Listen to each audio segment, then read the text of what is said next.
जय हिंद छात्रों, मैं हूं नितिन कुमार छारी और आप सभी का वसंत एकेडमी पर बहुत बहुत स्वागत है। आज का जो हमारा टॉपिक है वो है परिसंचरण तंत्र अर्थात सर्कुलेटरी सिस्टम। सर्कुलेटरी सिस्टम एक ऐसा सिस्टम है जो हमारी बॉडी के अंदर विभिन्न पदार्थों को एक स्थान से दूसरे स्थान तक लेके जा रहा है। जैसे आपने सांस ली, सांस लेने के बाद ऑक्सीजन आपके फेफड़ों में पहुंची। अब इस ऑक्सीजन का परिवहन आपके शरीर के विभिन्न हिस्सों तक होना है। जैसे इस ऑक्सीजन की ज़रूरत आपके दिमाग को भी है, इस ऑक्सीजन की ज़रूरत आपके घुटने को भी है, इस ऑक्सीजन की ज़रूरत आपके शरीर के हर एक अंग को है। ठीक, तो अब शरीर के सभी अंगों तक इस ऑक्सीजन को कौन लेके जाएगा? वो जो लेके जा रहा है वो परिसंचरण तंत्र का भाग है। साथ ही साथ आपके शरीर में जब भोजन के बाद ग्लूकोज और अन्य आवश्यक पदार्थ बन रहे हैं, उनका भी परिवहन आपके शरीर में किसके माध्यम से हो रहा है? तो इन्हीं सभी बातों पे आज हम विस्तार से चर्चा करेंगे। चर्चा के दौरान हमारा मेन टॉपिक होगा हमारा दिल। जब आज मेन टॉपिक दिल है तो दिल को बड़े प्यार से ही पढ़ेंगे। ठीक, तो दिल थाम के बैठ जाइए। आज का जो हमारा लेक्चर है वो परिसंचरण तंत्र अर्थात दिल से जुड़ा हुआ सिस्टम है। ठीक, इसके अंतर्गत किस प्रकार की क्रियाएं हो रही हैं, किस प्रकार से आपका दिल कार्य कर रहा है, ये सारी बातें समझेंगे। दिल के बारे में आपने सुना भी होगा कि दिल दीवाना कहता है कि प्यार कर, जा किसी लड़की से आंखें चार कर। पहली बात, ये दिल नहीं कह रहा। दिल के बारे में ये गलत बात बताई गई है। दिल केवल और केवल पंपिंग का कार्य करता है, यानी कि दिल जो है वो अशुद्ध रक्त जब दिल के अंदर प्रवेश करता है तो वो अशुद्ध रक्त को पंप करके फेफड़ों तक पहुंचा देता है। फेफड़ों में उन रक्त का गैसों के आदान प्रदान के बाद शुद्धिकरण होता है। शुद्धिकरण के बाद रक्त फिर से आपके दिल में आता है और दिल के बाद शरीर के सभी हिस्सों में पहुंच जाता है। ठीक, तो ये बात ध्यान रखनी है कि दिल किसी भी प्रकार की भावनाओं का केंद्र नहीं है। बायोलॉजिकल आपकी जो भी भावनाएं हैं, जो भी आपकी इच्छाएं हैं, इन सभी इच्छाओं भावनाओं का लव फीलिंग्स या आपको जो गुस्सा आ रहा है, उन सभी भावनाओं का, क्रोध का, फीलिंग्स का जो केंद्र है वो मस्तिष्क है। और मस्तिष्क के अंदर कौन सा भाग? तो हाइपोथैलेमस। हाइपोथैलेमस एक एंडोक्राइन ग्लैंड होती है जो आपके शरीर के अंदर इस प्रकार की भावनाओं पर नियंत्रण रखती है। ठीक, तो दिल किसी भी प्रकार की भावना का केंद्र नहीं है। आप इस बात को हमेशा याद रखेंगे। ठीक, जैसे आप दिल की जो संरचना बनाते हैं, है ना, जो आपने मूवीज में देखी होगी, वो भी दिल की संरचना ठीक नहीं है। दिल की वास्तविक संरचना मेरे पीछे है, देख लो। ये इस प्रकार से आपका दिल होता है। ठीक, तो दिल के अंदर 4 चैम्बर होते हैं, यानी कि 4 कक्षाएं होती हैं। बेसिकली आप जो दिल बना रहे हो वो कुछ इस प्रकार से बनाते हो, जिसके अंदर केवल एक ही चैम्बर होता है, यानी कि केवल एक ही कक्षा होती है। इस तरीके से आपका दिल बनता है ना। और इस दिल में क्या है? केवल एक ही कक्षा दिखाई दे रही है, जबकि ऐसा सत्य नहीं है। दिल के अंदर कितनी कक्षाएं हैं? दिल के अंदर 4 कक्षाएं होती हैं। इस प्रकार से आप दिल की संरचना बना रहे हो। अब ये जो कक्षा है, केवल एक ही कक्षा बनाई गई है, यानी कि 4 चैम्बर्ड आपका हार्ट नहीं है ये वाला, जबकि हार्ट कितने चैम्बर होते हैं? 4 होते हैं। ठीक है, ये केवल एक संबंध स्पेशल के लिए बनाया गया है। तो ये कहीं ना कहीं आपको याद रखना है कि आपके दिल की संरचना ये नहीं होती, और दिल का कार्य भी नहीं होता कि दिल किसी से प्यार कर रहा है या दिल किसी से नफरत कर रहा है।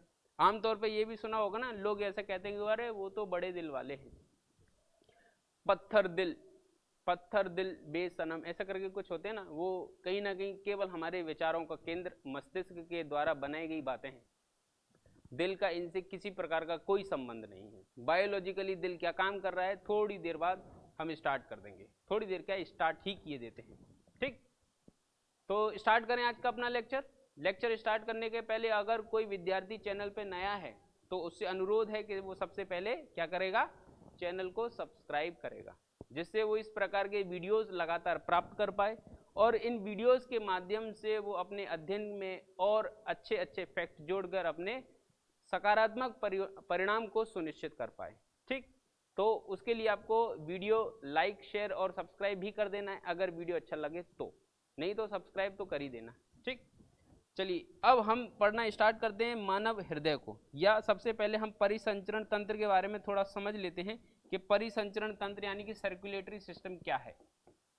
परिसंचरण का मतलब होता है हमारे शरीर के अंदर उपस्थित एक ऐसा तंत्र जो चीज़ों के आदान प्रदान का कार्य करता है। चीज़ों के आदान प्रदान यानी कि आपके फेफड़ों से ऑक्सीजन को आपकी छोटी आंत, बड़ी छोटी आंत से ग्लूकोज को या आपकी विभिन्न प्रकार की ग्रंथियों से एंजाइम्स और हार्मोन्स को शरीर के विभिन्न स्थानों तक लेके जाना और जैविक क्रियाएं करना, इन क्रियाओं के बाद बनने वाले आवश्यक पदार्थों को फिर अन्य स्थानों पर लेके जाना, या अनावश्यक पदार्थों को उनके उन स्थानों पर छोड़ देना जहां से शरीर से उसको बाहर निकाला जा सके।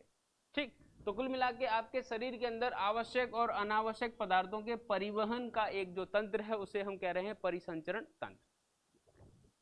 मानव का जो परिसंचरण तंत्र है वो है बंद प्रकार का, यानी कि क्लोज सर्कुलेटरी सिस्टम। मानव यानी कि हमारे शरीर के अंदर जो परिसंचरण है यानी कि सर्कुलेटरी सिस्टम है वो क्लोज सर्कुलेटरी सिस्टम होता है, और कुछ जीव ऐसे होते हैं जिनके अंदर ओपन यानी कि खुला हुआ परिसंचरण तंत्र भी पाया जाता है।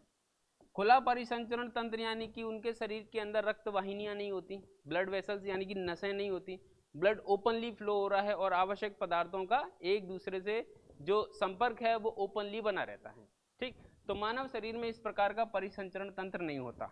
मानव में कैसा है, बंद प्रकार का, यानी और ये सबसे अच्छा परिसंचरण तंत्र है। मानव में जो बंद परिसंचरण तंत्र है वो भी दो प्रकार से विभाजित है। कौन कौन सा? एक तो है आपका रक्त परिसंचरण तंत्र यानी कि ब्लड सर्कुलेटरी सिस्टम, और दूसरा है लसिका परिसंचरण तंत्र यानी कि लिम्फ सर्कुलेटरी सिस्टम। तो ये लिम्फ सर्कुलेटरी सिस्टम यानी कि लसिका के माध्यम से कुछ चीज़ों का परिवहन हो रहा है और कुछ चीज़ों का परिवहन हो रहा है रक्त के माध्यम से। ठीक, अब ये जो मानव शरीर में रक्त परिसंचरण तंत्र है ये परीक्षा की दृष्टि से सबसे ज़्यादा इंपॉर्टेंट है। लसिका परिसंचरण तंत्र में अगर मान के चलो 100 क्वेश्चन पूरे बायोलॉजी से बनाए जाए तब भी शायद ही एक आध क्वेश्चन लसिका परिसंचरण तंत्र से पूछा जाएगा, लेकिन अगर 100 क्वेश्चन का 10 क्वेश्चन भी आप बायोलॉजी के बनाओगे तो एक आध क्वेश्चन तो इस वाले टॉपिक से जरूर आएगा। इतना इंपॉर्टेंट है ये मान के चलो, अगर इसको पढ़ डाला तो लाइव झिंगा लाला, है ना। तो इससे परीक्षा में क्वेश्चन जरूर बनते हैं, रक्त परिसंचरण तंत्र। ठीक, अब ये जो रक्त परिसंचरण तंत्र है इस रक्त परिसंचरण तंत्र को पढ़ने के लिए आपको 3 टॉपिक पढ़ना पड़ेंगे, फिर आपका ये टॉपिक कंप्लीट हो जाएगा। ठीक, तो मानव में परिसंचरण तंत्र जो है वो बंद प्रकार का है, जिसमें सबसे इंपॉर्टेंट है रक्त परिसंचरण तंत्र। और रक्त परिसंचरण तंत्र के अंतर्गत निम्नलिखित जो भाग हमको पढ़ने हैं वो है सबसे पहला हृदय, यानी कि आपका दिल। आपका दिल क्या, मेरा भी दिल, ये हम दिल के मामले को यहाँ पे उजागर करेंगे, एक एक करके दिल की सभी बातों को यहाँ पे रखी जाएगी। दूसरा है आपकी रक्त वाहिनियाँ। क्या, रक्त वाहिनी। रक्त वाहिनी का मतलब ऐसी नलिकाएं जिनमें रक्त बह रहा हो उनको हम कहते हैं रक्त वाहिनी, ब्लड वेसल्स। ठीक है, ब्लड वेसल्स आगे चल के आप देखेंगे कि 3 प्रकार की होती हैं। ठीक है, कुछ होती हैं धमनी, धमनी यानी कि आर्टरी, और कुछ होती हैं शिरा, शिरा यानी कि वेन्स, और कुछ होती हैं आपकी केश नलियाँ, केश नलियाँ यानी कि कैपिलरीज। तो रक्त वाहिनी जो होती हैं यानी कि जिनके अंदर रक्त बह रहा है वो 3 प्रकार की नलियाँ हैं और उनके नाम है आर्टरी, वेन एंड कैपिलरी, धमनी, शिरा और केश नली। फिर उसके बाद जो तीसरा हमको पढ़ना है रक्त परिसंचरण तंत्र के अंतर्गत वो स्वयं रक्त ही पढ़ना है। क्या पढ़ना है, रक्त। परीक्षा में अगर क्वेश्चन, जैसे परीक्षा में तो नहीं पूछा जाएगा, लेकिन अगर कोई व्यक्ति पूछता है अच्छा चलो ये बताओ कि रक्त कितने प्रकार का होता है, तो आप क्या कहोगे? कि अगर कोई ये पूछ लेता है कि बताओ भाई आपने पढ़ा है तो आपको पता होगा कि रक्त कितने प्रकार का होता है, तो आप उसको क्या बताएंगे कि रक्त भैया कितने प्रकार का है, 2 प्रकार का है, 3 प्रकार का है, 4 प्रकार का है, या है भी कि नहीं? तो आपको उसको बता देना है कि भैया मैं आपके प्रश्न को करेक्ट करना चाहूँगा, माफ़ी चाहूँगा कि रक्त के कोई प्रकार नहीं होते हैं, है ना।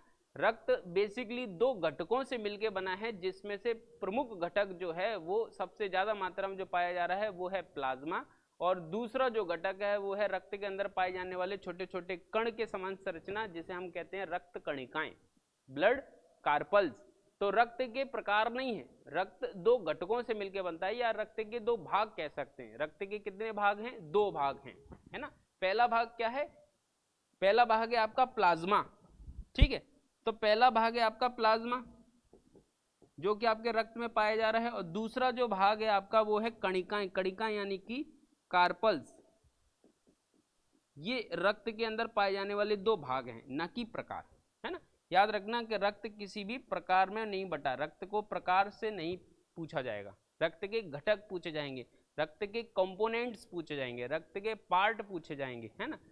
अब जो प्लाज्मा है वो तो चलो ठीक है पढ़ेंगे, लेकिन ये जो कणिकाएं हैं, कार्पल्स हैं, वो कितने प्रकार की हैं, या उसको भी हम देखें प्रकार की जगह, तो ये 3 भागों में बटी हैं, या 3 प्रकार की चीजें मिलकर रक्त कणिकाएं बना रही हैं। और वो कौन कौन सी हैं? एक तो है आपकी आरबीसी, एक है आपकी डब्ल्यूबीसी, और एक है आपकी प्लेटलेट्स। ये 3 चीज हैं जिनसे मिलकर आपकी रक्त कणिकाएं विशिष्ट प्रकार की हैं और पूरा मिलके आपका ब्लड बना रहा है। अब आरबीसी मतलब अलग अलग व्यक्तियों के अलग अलग नाम होते हैं ना, जैसे मुझे घर पे प्यार से कुछ और नाम से बुला रहे हैं, लेकिन मेरा स्कूल कॉलेज या दोस्तों को कुछ अलग ही नाम पता है ना।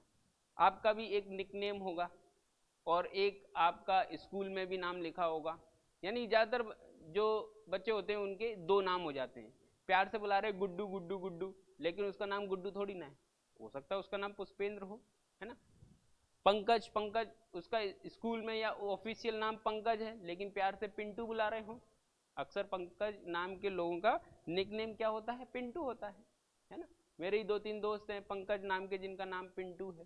तो ऐसा ही ये है, आरबीसी, डब्ल्यूबीसी और प्लेटलेट्स, ये इनके वास्तविक नाम नहीं है, ये इनके कौन से नाम है? ये इनके प्यार से बुलाए जाने वाले नाम हैं।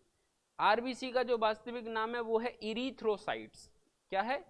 इरीथ्रोसाइट्स। पूरा बड़ा नाम लिखने के लिए जगह नहीं है। इरीथ्रोसाइट्स यानी कि आरबीसी। डब्ल्यूबीसी का जो वास्तविक ऑफिशियल नेम है, जिसके नाम से इसका स्कूल में एडमिशन कराया गया और उसके बाद ये पढ़ रही है, डब्ल्यूबीसी। तो डब्ल्यूबीसी का वास्तविक नाम क्या है? ल्यूकोसाइट्स। क्या नाम है? ल्यूकोसाइट्स। आगे आएंगे ही सही, फिर लिख देंगे, अभी बार बार क्या लिखना है ना। और जो प्लेटलेट्स हैं, इनका जो वास्तविक नाम है वो है थ्रोम्बोसाइट्स। थ्रोम्बोसाइट्स, ल्यूकोसाइट्स, इरीथ्रोसाइट्स, ठीक है, यानी कि आरबीसी, डब्ल्यूबीसी और प्लेटलेट्स। ठीक, तो यहाँ पे आपका ब्लड सर्कुलेटरी सिस्टम जो है उसके अंदर आपको ये सारी चीज पढ़नी। तो कहीं ना कहीं ये है आपका सिलेबस। सिलेबस के अंदर आपको क्या क्या पढ़ना है? मानव परिसंचरण तंत्र अगर आप पढ़ना चाहते हैं तो मानव परिसंचरण तंत्र के अंतर्गत आपको पढ़ना है बंद परिसंचरण तंत्र, और बंद परिसंचरण तंत्र के अंतर्गत आप पढ़ेंगे सबसे पहले रक्त परिसंचरण तंत्र, और फिर उसके बाद पढ़ेंगे लसिका परिसंचरण तंत्र, यानी कि क्लोज सर्कुलेटरी सिस्टम का भाग होगा आपका ब्लड सर्कुलेटरी सिस्टम और lymph circulatory system. Blood circulatory system आप पढ़ेंगे तो ब्लड सर्कुलेटरी सिस्टम को पढ़ने के साथ साथ आपको पढ़ने पड़ेंगे 3 टॉपिक। वो होगा सबसे पहला आपका हार्ट, और दूसरा होगा ब्लड वेसल्स, और तीसरा होगा ब्लड। ठीक, ब्लड वेसल्स पढ़ेंगे तो आपको 3 प्रकार की ब्लड वेसल्स पढ़ना है।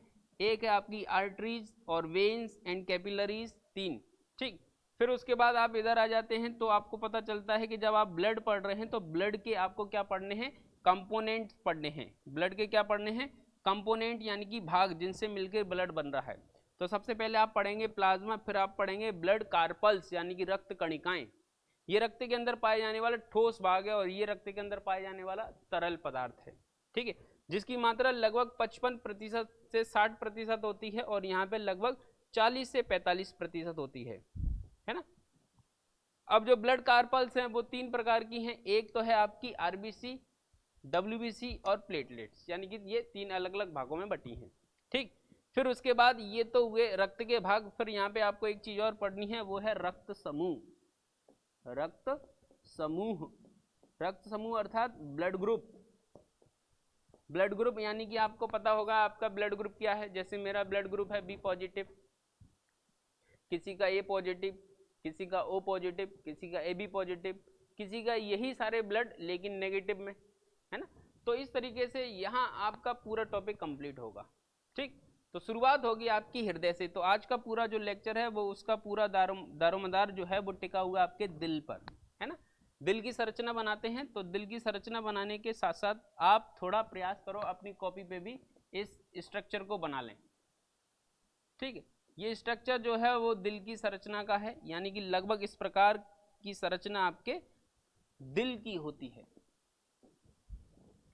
तो चलिए, दिल की संरचना बन गई है। ठीक, अब उसको एक्सप्लेन करना चालू करते हैं। मानव का जो हृदय है, उस मानव के हृदय में 4 कक्षाएं होती हैं। कौन कौन सी?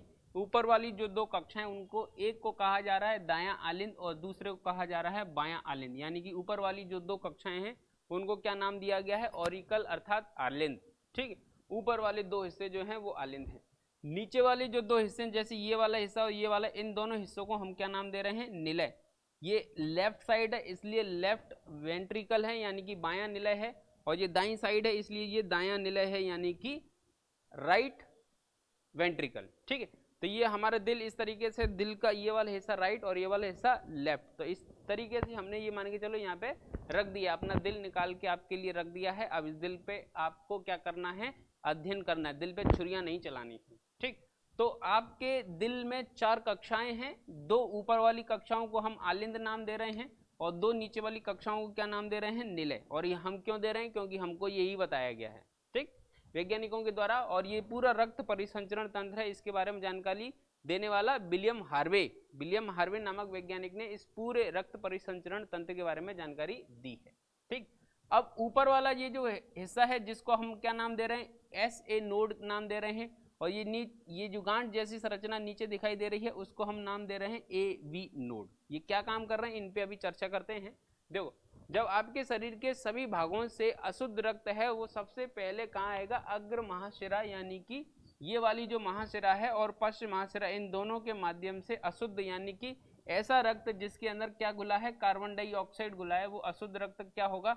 आपके राइट ऑरिकल वाले हिस्से में आ जाएगा। जैसे राइट ऑरिकल वाले हिस्से में आएगा वैसे ये ऊपर वाला हिस्सा सिकुड़ने लगेगा, है ना। जैसे ऊपर वाला हिस्सा सिकुड़ जाएगा वैसे ही इस ट्राइकस्पिड बाल्ब से होते हुए रक्त नीचे आएगा, और जो नीचे रक्त आ रहा है वो भी अशुद्ध रक्त है क्योंकि यहाँ पे रक्त शुद्ध तो हुआ नहीं है।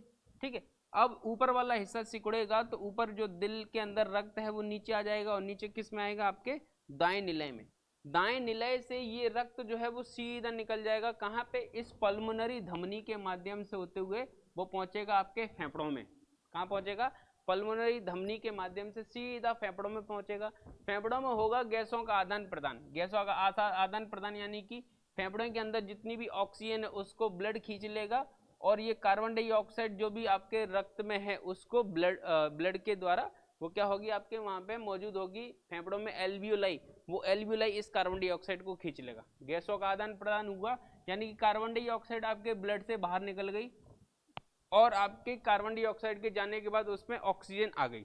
ऑक्सीजन आने के बाद वहाँ से पल्मोनरी नाम की एक शिरा होगी, वो शिरा इस रक्त को लेके आएगी, और उस रक्त के अंदर क्या मौजूद है? आपका ऑक्सीजन। तो ऐसा रक्त जिसके अंदर कार्बन डाइऑक्साइड घुला है, CO2 घुला है, उसको हम क्या नाम दे रहे हैं? अशुद्ध रक्त, इम्प्योर ब्लड।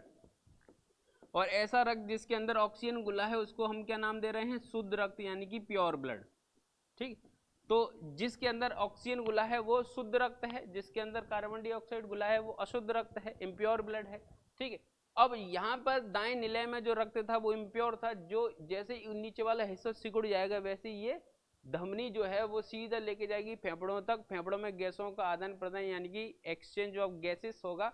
गैस के एक्सचेंज के बाद पल्मोनरी शिरा नाम की शिरा उसको वापस दिल में ले आएगी, यानी कि आपके दिल के ऊपर वाले हिस्से में ब्लड आता है और नीचे वाले हिस्सों से ब्लड निकलता है। ठीक, और 2 बार ब्लड आ रहा है, इसलिए हम ये कह सकते हैं कि मानव का जो हृदय है वो कैसा है? मानव का हृदय कहीं ना कहीं दोहरा रक्त परिसंचरण का उदाहरण है, यानी कि 2 बार ब्लड सर्कुलेशन हो रहा है इसलिए दोहरा रक्त परिसंचरण हुआ। और जब ऊपर वाला हिस्सा जब फिर से सिकुड़ जाएगा तो सिकुड़ने के बाद ऊपर से जो ब्लड है वो नीचे आ जाएगा, और ये जो ब्लड है वो इस अयोटा के माध्यम से, इसको महाधमनी भी कहते हैं, इस अयोटा के माध्यम से शरीर के सभी हिस्सों में इस शुद्ध रक्त को पहुंचा दिया जाएगा। फिर वहां पर जैविक क्रियाएं होंगी। जैविक क्रियाओं के बाद वापस से जब रक्त शरीर के सभी हिस्सों से होते हुए वापस दिल की ओर आएगा तो दिल के इस हिस्से में आएगा जिसका नाम क्या है? दायां आलिंद। दाएं आलिंद में फिर से सिकुड़ने के बाद दाएं निलय में, दाएं निलय के सिकुड़ने के बाद सीधा पल्मोनरी धमनी के माध्यम से फेफड़ों में गैसों के आदान प्रदान के बाद पल्मोनरी शिरा के बाद वापस से बाएं निलय आलिंद में, बाएं आलिंद में आने के बाद फिर वो हिस्सा सिकुड़ जाएगा तो नीचे बाएं निलय में, और यही क्रिया लगातार चलती रहेगी। इस वाले हिस्से में इम्प्योर ब्लड आएगा, फिर उसमें सिकुड़ने के बाद नीचे आएगा, फिर यहाँ से फेफड़ों के पास जाएगा, फेफड़ों से फिर वो वापस से इधर आएगा। ठीक है, बाएं आलिंद में सिकुड़ने के बाद यहाँ, फिर यहाँ से शरीर के सभी हिस्सों में, यानी कि हृदय जो है वो ऊपर वाला हिस्सा सिकुड़ गया, दिल के सिकुड़ने के बाद नीचे ब्लड आया, नीचे वाला सिकुड़ गया, बाहर चला गया, फिर ये दोनों फैल जाएंगे, फिर उसके बाद यही क्रिया लगातार चलती रहेगी। पहले ऊपर वाला सिकुड़ जाएगा, फिर नीचे वाला सिकुड़ जाएगा, फिर दोनों हिस्से क्या है कि फैल जाएंगे। यानी कि ऊपर वाले दोनों कक्षाएं एक साथ सिकुड़ती हैं, नीचे वाली कक्षाएं दोनों एक साथ सिकुड़ती हैं, फिर चारों एक साथ फैल जाती हैं। हृदय के फैलने सिकुड़ने की ये क्रिया लगातार चलती रहती है, और इस क्रिया के लगातार चलते रहने से क्या होता है, आपके शरीर में रक्त परिसंचरण तंत्र बना रहता है। ठीक है, और आपने एक प्रकार की इस तरह का डायग्राम ग्राफ भी देखा होगा, देखा है, इस प्रकार से मूवीज में बताते हैं। ये क्या है, ईसीजी है, इलेक्ट्रोकार्डियोग्राफ है, वो ये बताता है आपके दिल की धड़कनों की। ये आपकी दिल की एक धड़कन है, ठीक है। 1 मिनट के अंदर जो आपकी दिल की धड़कन है वो लगभग 72 से 75 बार होती है। ये वयस्क की बात हो रही है, यानी कि एडल्ट व्यक्ति की बात हो रही है, ठीक है। और एक धड़कन की बात की जाएगी, एक धड़कन जो है वो 0.8 सेकंड के अंदर कंप्लीट होती है, यानी कि 1 सेकंड से भी कम समय में। इसीलिए 1 मिनट में उसको 72 से 75 बार धड़कन जो है वो कंप्लीट हो जाती है। अब ये दिल की धड़कनों को चेक करने के लिए एक विशेष प्रकार का उपकरण आता है, जिसे हम कहते हैं स्टेथोस्कोप। क्या कहते हैं, स्टेथोस्कोप। ये स्टेथोस्कोप वो है जो आपने देखा हो अक्सर डॉक्टर कान में हेडफोन लगा लेते हैं ना, एक लंबा सा वायर रहता है, वो कान में हेडफोन लगा के फिर वो यहाँ पे चेक करता है, हाँ सांस लीजिए, जोर से लीजिए, धीरे से लीजिए, पीछे घूमिए, आगे घूमिए, सांस बंद कीजिए, खांसिए, तो वो सारी चीजें जो चेक कर रहा है, उसके माध्यम से आपकी ये दिल की धड़कनों को पता करने का प्रयास कर रहा है कि आपकी दिल की धड़कनें ठीक चल रही हैं कि नहीं चल रही हैं, ठीक।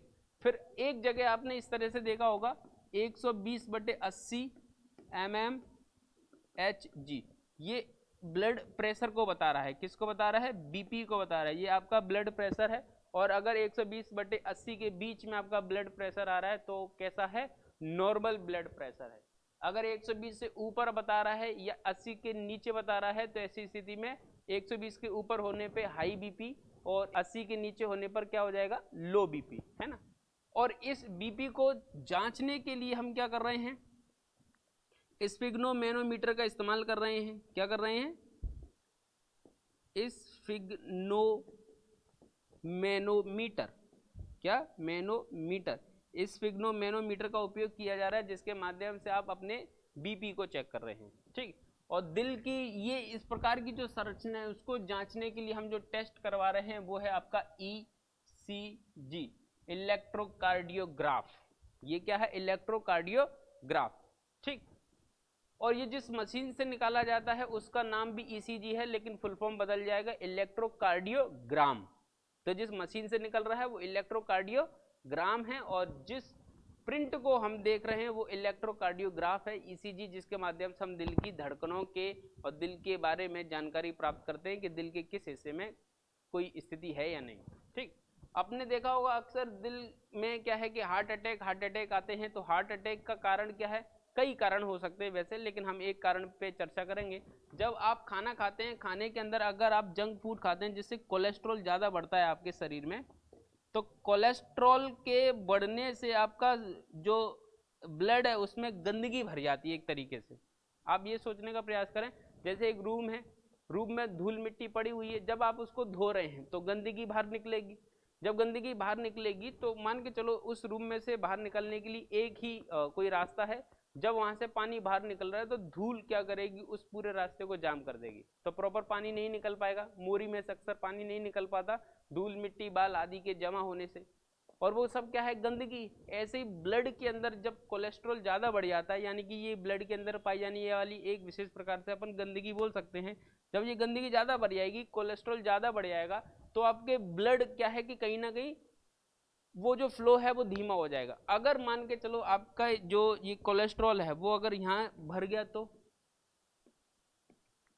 वाल्व में जाम हो गया, तो वाल्व में जाम होने के कारण जब ऊपर से हृदय सिकुड़ेगा तो ब्लड नीचे नहीं आ पाएगा। ब्लड के नीचे ना आ पाने के कारण क्या हो जाएगा, हार्ट अटैक। और जब हार्ट अटैक आएगा तो ये तेजी से चैम्बर खुलेगा। जब ये चैम्बर तेजी से खुलेगा तो ब्लड सीधा नीचे आ जाएगा, और ऐसी स्थिति में हम उस स्थिति को क्या कह देंगे, हार्ट अटैक। एक बार जब हार्ट अटैक होगा तो आपकी ये जो मसल्स हैं वो इस हार्ट को प्रोटेक्ट करेंगी, ठीक है, तो हार्ट को फटने नहीं देंगी। दूसरी बार हार्ट अटैक होगा तब भी, तीसरी बार होगा तब भी। आमतौर पे हम ये देखते हैं 2 या 3 बार किसी व्यक्ति को हार्ट अटैक आ रहा है तो वो फिर भी सुरक्षित है, लेकिन तीसरी के बाद चौथा हार्ट अटैक आता है तो हार्ट अटैक नहीं, फिर उसको अपन क्या कहते हैं, हार्ट फेलियर, हार्ट फेल यानी कि गया व्यक्ति, है ना। तो ऐसी स्थिति में आपको स्वस्थ रहने के लिए क्या है, कोलेस्ट्रॉल नहीं खाना चाहिए, या थोड़ा बहुत चलता है जैसे कि अपनी बॉडी उसको डाइजेस्ट कर पा रही उतनी मात्रा में, है ना। अति तो रावण की भी नहीं चली, क्योंकि अपन कहते हैं ना रावण विद्वान व्यक्ति था, फिर क्या हुआ, गलत काम किया, गलत काम करने के बाद उसका परिणाम क्या हुआ, गलत हुआ, ठीक है। तो ऐसी स्थिति में आपको क्या करना है, ऐसा भोजन करना है जिससे आपके शरीर में कोलेस्ट्रॉल ना बने। कोलेस्ट्रॉल बनेगा तो कहीं ना कहीं आपको बाद में दिक्कत आ सकती है, ठीक है। तो तला हुआ खाना या ज़्यादा डीप फ्राई वाला खाना नहीं खाना चाहिए, ठीक। तो ये आपका दिल है, दिल की संरचना है जिसके माध्यम से कहीं ना कहीं आपके परीक्षा में जो क्वेश्चन बनेंगे वो आपको पता होने चाहिए, ठीक। अब एक एक करके आगे बढ़ते हैं। पीपीटी में जो चीज़ें फैक्ट आपके तौर लिए लिखी गए हैं उन फैक्ट पे चर्चा करते जाते हैं और आगे देखते हैं इनसे परीक्षा में क्या क्या प्रश्न बन रहा है, ठीक। तो सबसे पहले परिसंचरण तंत्र यानी कि सर्कुलेटरी सिस्टम के बारे में। परिसंचरण तंत्र, जंतु यानी कि एनिमल, जंतु शरीर में एक विशिष्ट तंत्र होता है जिसका कार्य शरीर के विभिन्न ऊतकों यानी कि टिश्यूज के बीच पदार्थों का निरंतर रासायनिक आदान प्रदान करना होता है। यानी कि हमारे शरीर के विभिन्न अंगों तक या विभिन्न भागों तक परिसंचरण तंत्र के माध्यम से विभिन्न चीज़ों का क्या करना है, रोटेशन करना है, आदान प्रदान करना है। जैसे पचे हुए भोजन या पोषण जो है, पोषक पदार्थ जिसमें अपन क्या मुख्य रूप से ग्लूकोज को उदाहरण के तौर पर ले लेते हैं, glucose, oxygen, hormones, carbon dioxide, urea, इनमें से कुछ हानिकारक हैं, कुछ लाभदायक हैं। यानी कि इन सभी पदार्थों का क्या हो रहा है, बॉडी के अंदर परिवहन हो रहा है, और किसके माध्यम से हो रहा है, परिसंचरण तंत्र के माध्यम से हो रहा है, ठीक। और जो परिसंचरण तंत्र है वो 2 प्रकार का है, ठीक है। एक तो है खुला परिसंचरण तंत्र जो हमारे शरीर में नहीं पाया जाता, एक है बंद परिसंचरण तंत्र जो हमारे शरीर में पाया जाता है। अब जब हमारे शरीर में खुला नहीं है तब भी थोड़ा तो पढ़ ही लेते हैं। यह परिसंचरण तंत्र ऊतक, द्रव्य और रुधिर में भरे असमित पात्रों का बना होता है जो सब मिलकर हीमोसील गुहा बनाते हैं। इनका तरल हीमोग्लोबिन की अनुपस्थिति के कारण लाल नहीं होता, अतः इसे हीमोलिम्फ भी कहा जाता है। अधिकांश आर्थ्रोपोडा के अंतर्गत जो जीव आते हैं उनके अंदर इस प्रकार का परिसंचरण तंत्र होता है, ठीक। चूंकि हमारे सिलेबस में मानव परिसंचरण तंत्र है इसलिए हम उसी पे चर्चा करेंगे। मानव परिसंचरण तंत्र जो है वो बंद प्रकार का होता है। इस परिसंचरण तंत्र में रुधिर नलिका यानी कि ब्लड वेसल्स का मतलब ऐसी नलिकाएं जिनमें रक्त बह रहा हो, रक्त वाहिनियों में बहता है जो शरीर के ऊतकों के साथ सीधा संपर्क नहीं रखती हैं, ठीक है। रुधिर का आना जाना सिर्फ नलिकाओं के माध्यम से या नलिका के द्वारा होता है, ठीक, जिसे हम क्या कह रहे हैं, ब्लड वेसल्स कह रहे हैं। ब्लड वेसल्स 2 कितने प्रकार की, 3 प्रकार की, धमनी, शिरा और कैपिलरी, ठीक है। एनिलिडा और कॉर्डेटा के अंतर्गत जितने जीव आते हैं उन सब के अंदर इसी प्रकार का ब्लड सर्कुलेटरी सिस्टम है। यह सबसे उपयुक्त तरीका है शारीरिक ऊतकों में रुधिर को पहुंचाने का, ठीक है, जिसके माध्यम से कार्य हो रहा है। और मानव में इसी प्रकार का परिसंचरण तंत्र होता है। तो मानव परिसंचरण को देखें तो मानव में बंद परिसंचरण तंत्र पाया जाता है, क्लोज सर्कुलेटरी सिस्टम पाया जाता है, जो कि 2 प्रकार से है, ठीक है। कौन सा है, पहला रक्त परिसंचरण तंत्र और दूसरा लसिका परिसंचरण तंत्र, ठीक है। तो मानव में 2 प्रकार के परिसंचरण तंत्र होते हैं।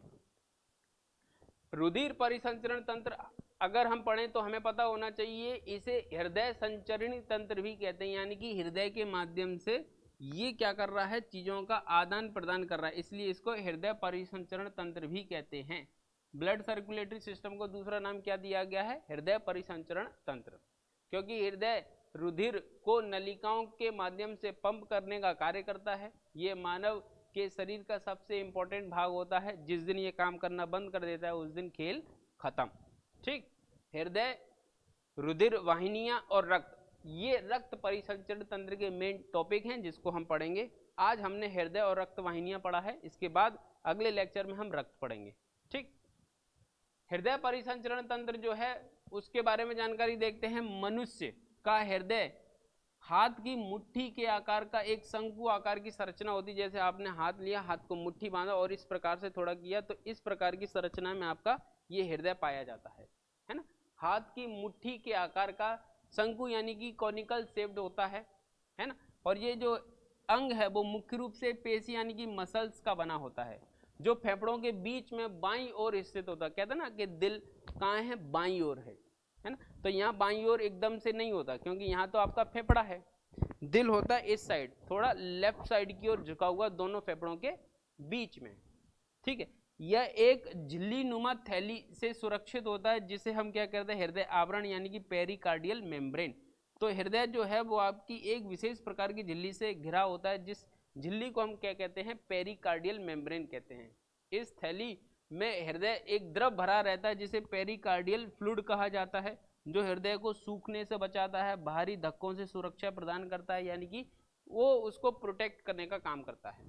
ठीक है, हृदय का जो भार है या उसकी जो आकार लंबाई है वो लगभग क्या है, हृदय का जो आकार है वो लगभग 12 सेंटीमीटर लंबा है, 9 सेंटीमीटर चौड़ा है और 6 सेंटीमीटर मोटा है। हृदय के आकार को अगर हम देखें तो हृदय 12, 9 और 6 सेंटीमीटर के आकार में पाया जाता है। 12 सेंटीमीटर लंबा है और 9 सेंटीमीटर चौड़ा है, और उसके बाद मोटाई देखेगी तो देखा जाएगा तो लगभग 6 सेंटीमीटर क्या है, मोटा।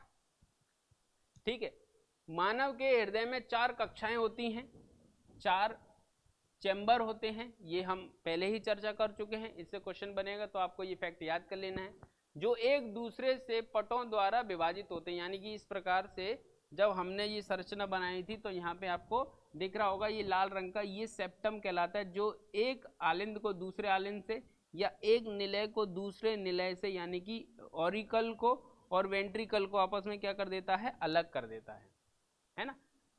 ऊपरी 2 वैषम यानी कि ऊपर के 2 जो कक्षाएं हैं वो छोटे और पतले होते हैं और इन्हें आलिंद कहा जाता है। ठीक, ये जो आलिंद हैं वो कैसे हैं, ऊपर वाले जो हैं वो थोड़े छोटे हैं और साथ ही साथ कैसे हैं, छोटे होने के साथ साथ पतले हैं, जिन्हें हम क्या नाम दे रहे हैं, ऑरिकल। और बल्कि नीचे वाले को अगर अपन देखें तो इसकी अपेक्षा क्या होते हैं, थोड़े बड़े होते हैं।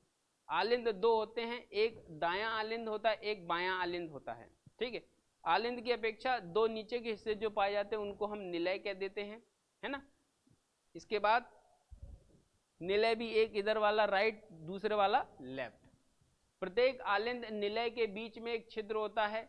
ठीक है, जिन्हें हम क्या कहते हैं, ऑर्टियोवेंट्रिकुलर वाल्व। यानी कि हमने ये देखा कि अगर इधर देखेंगे, इधर राइट साइड देखेंगे तो राइट साइड इधर जो बाल्ब पाए जा रहे हैं उसको ट्राइकास्पिड बाल्ब कह रहे हैं, और लेफ्ट साइड जो बाल्ब पाए जा रहे हैं उसको अपन क्या कह रहे हैं, डाइकास्पिड बाल्ब कहा जाए। इस प्रकार इन कपाटों से होकर रुधिर ऊपर से कहाँ आता है, नीचे, और इनमें 1 वे डायरेक्शन होता है। जैसे ऊपर वाला सिकुड़ जाता है तो रक्त नीचे आ जाता है, जब नीचे वाला सिकुड़ता है तो रक्त वापस ऊपर नहीं जा रहा, दूसरी नली के माध्यम से बाहर निकल जाता है। ठीक, तो इन नलिकाओं के अंदर क्या होता है, 1 वे डायरेक्शन होता है। इसमें ऐसा नहीं है कि उल्टा फ्लो हो जाए, ऐसा नहीं चलता। ठीक है, हृदय का जो औसत भार है, अगर हम मनुष्य में पुरुषों की बात करेंगे तो पुरुषों का भार हृदय का लगभग 300 ग्राम होता है, और महिलाओं के हृदय का जो भार है वो लगभग 250 ग्राम होता है, यानी कि पुरुषों में 50 ग्राम ज़्यादा है ना। हृदय की संरचना एवं कार्यकी के अध्ययन की जो शाखा है उसे हम कार्डियोलॉजी कहते हैं, यानी कि हृदय का अध्ययन विज्ञान की जिस शाखा के अंतर्गत किया जाता है उसे क्या कहते हैं हम, कार्डियोलॉजी। ठीक है, अब इससे संबंधित कुछ इंपॉर्टेंट फैक्ट, यानी कि विलियम हार्वे नामक वैज्ञानिक ने सबसे पहले ये रक्त परिसंचरण तंत्र के बारे में पता लगाया। तो ये है आपके विलियम हार्वे वैज्ञानिक, जिन्होंने इस बात के बारे में सबसे पहले जानकारी दी। ठीक, ये क्वेश्चन पूछ लेता है, बाएं निलय की दीवार मानव हृदय की सबसे मोटी दीवार होती है या सबसे मोटा भाग होता है। इस फैक्ट को नोट कर लेना, ये परीक्षा में एज इट इज पूछा गया है इसलिए मैंने लिख दिया है। बाएं निलय यानी कि लेफ्ट वेंट्रिकल की जो दीवार है वो मानव हृदय का सबसे मोटा भाग होती है। ठीक है, SA नोड द्वारा हृदय लयबद्ध संकुचन होता है, यानी कि हृदय के जो फैलने और सिकुड़ने की जो क्रिया है उस पर नियंत्रण करता है SA नोड, इसलिए हम इसको क्या कह रहे हैं, पेस मेकर कह रहे हैं। और ये परीक्षा में क्वेश्चन पूछा जाता है कि हृदय के पेस मेकर के रूप में कौन कार्य कर रहा है, तो SA नोड कार्य कर रहा है। हृदय का आकार एक मुट्ठी के आकार के जितना होता है। सरीसृप यानी कि रेंगने वाले में जीव जो होते हैं उनमें मगरमच्छ एक अपवाद है जिसमें 4 कक्षीय हृदय होता है। बाकी की सारे जितने भी रेप्टाइल्स होते हैं रेंगने वाले जीव, उन सब में हृदय जो है 3 कक्षा का होता है। यानी कि हृदय की 3 कक्षाएं होती हैं, किसमें, सरीसृप यानी कि रेप्टिलिया वर्ग के अंतर्गत आने वाले जीवों में। लेकिन अपवाद क्या है, मगरमच्छ। क्यों, मगरमच्छ में जैसे हमारी 4 कक्षाएं हैं ना दिल में, वैसी इसमें भी 4 कक्षाएं होती हैं। ठीक है। फिर उसके बाद कोकीन से हृदय की विद्युत संचरता प्रभावित होती है, जिससे हृदयघात भी हो सकता है। यानी कि कोकीन का इस्तेमाल करने से व्यक्ति को हार्ट अटैक की स्थिति बन सकती है। बन सकती है क्या, ज्यादा इस्तेमाल करोगे तो बनेगी ही, कम भी करोगे तो भी बनेगी। इसलिए नशीले पदार्थ जो हैं उनको अपन को क्या करना है, अवॉइड करना है। मादा की धड़कन लगभग 78 बार प्रति मिनट और नर की धड़कन जो है वो लगभग 70 बार प्रति मिनट होती है। जो हमने नॉर्मल बताई थी ना 72 से 75 बार, परीक्षा में जब पूछा जाएगा तो ये नॉर्मल दिल की धड़कन है। चाहे मादा और पुरुष करके नहीं पूछा जाए तो आप 72 से 75 लगाएंगे। लेकिन स्पेशली पूछी जाएगी कि महिलाओं की दिल की धड़कन 1 मिनट में कितनी बार धड़कती है, तो 1 मिनट में महिलाओं का दिल धड़कता है 78 बार, 78 बार, और पुरुषों का दिल जो है वो धड़क रहा है 70 बार। ठीक है, याद रखना, दिल की धड़कन है, महिलाओं का दिल कितनी बार धड़क रहा है और पुरुषों का दिल कितनी बार। हृदय के कपाट एक दिन में लगभग 1 लाख बार खुलते और बंद होते हैं। ये SSC में पूछा गया प्रश्न है कि हृदय के अंदर जो कपाट होते हैं, वाल्व जो होते हैं, वो एक दिन में कितनी बार खुलते बंद होते हैं, तो लगभग 1 लाख बार। क्योंकि आपका दिल जो है ना वो हमेशा कार्य करता है। जब बच्चे का निर्माण होता है माँ के गर्भ में तो सबसे पहले दिल ही बनता है। ठीक है। आराम की अवस्था में हृदय 6 सेकंड में हृदय व फेफड़ों के बीच प्रवाहित होता है, 8 सेकंड में मस्तिष्क तथा 16 सेकंड में पैर के अंगूठे तक जाकर हृदय में वापस आ जाता है। मतलब कुल मिला के ये कह रहा है कि जब आप आराम कर रहे होंगे, आरामदायक स्थिति में आपका जो रक्त है ना, वो 6 सेकंड में हृदय व फेफड़ों के बीच में प्रवाहित होता है। जब आप आराम कर रहे हैं, जैसे कि अभी तो मैं बात कर रहा हूं, लेकिन आप अगर आराम से बैठे हैं तो 6 सेकंड में आपके दिल से फेफड़ों में, फेफड़ों से दिल के बीच में रक्त का आदान प्रदान हो जाएगा 6 सेकंड में। ठीक है। और 8 सेकंड में क्या होगा, मस्तिष्क तक परिवहन हो जाएगा, यानी 8 सेकंड में आपके खोपड़े से आ जाएगा, और 16 सेकंड में आपके पैर के अंगूठे से ऊपर तक आ जाएगा। यानी कि 16 सेकंड के अंदर रक्त का जो परिवहन है वो आपके पैरों तक हो जाता है।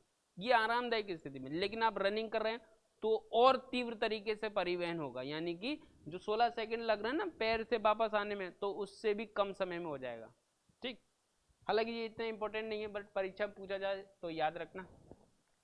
रक्तवाहिनी, तो रक्तवाहिनी 3 प्रकार की हैं, धमनी, शिरा और कैपिलरी। ठीक है। धमनी ये रही, धमनी और शिराओं को जोड़ने वाली कैपिलरी होती है, और शिराओं में हमेशा अशुद्ध रक्त बहता है, धमनियों में हमेशा शुद्ध रक्त बहता है। कैपिलरी दोनों के बीच में पाई जाती है। धमनी में एक अपवाद है, वो पल्मोनरी धमनी है, हृदय से फेफड़ों तक जाती है अशुद्ध रक्त को लेकर। ठीक है। शिरा भी एक अपवाद है जो शुद्ध रक्त को ला रही है, बल्कि जितनी भी ला रही है हृदय की ओर वो सब अशुद्ध को ला रही हैं। लेकिन पल्मोनरी जो है वो अपवाद है, क्योंकि वो फेफड़े से जब लेके आ रही है तो शुद्ध को ला रही है। ठीक है। धमनी तंत्र यानी कि आर्टियल सिस्टम जो है उसको अगर हम देखें तो जो वाहिनियां हृदय से रुधिर को शरीर के विभिन्न भागों तक लेकर जाती हैं, यानी कि हृदय से लेकर जा रही हैं, तो वो कहलाती हैं धमनी। जो हृदय की ओर ला रही हैं वो कहलाती हैं आपकी शिराएं। ठीक है। तो हृदय से जो रक्त को लेके जा रही हैं वो धमनियां कहलाती हैं। सामान्यतः इनमें शुद्ध रक्त बहता है, परंतु पल्मोनरी धमनी एक अपवाद है, क्योंकि इसमें अशुद्ध रक्त बह रहा है। ठीक है। अशुद्ध रक्त यानी कि डीऑक्सीजनेटेड ब्लड, यानी कि जिसमें क्या है आपका कार्बन डाइऑक्साइड है। ठीक है। फिर है शिरा, तो शिरा वो होती हैं जो शरीर के विभिन्न अंगों से रक्त को हृदय की ओर ला रही हैं, इन्हें शिराएं कह रहे हैं।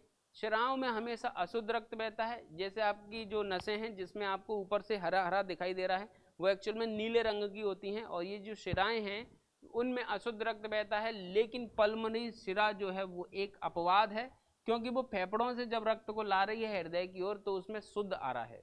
ठीक है, अधिकांश शिराएं जो हैं वो शिराओं में कपाट लगे होते हैं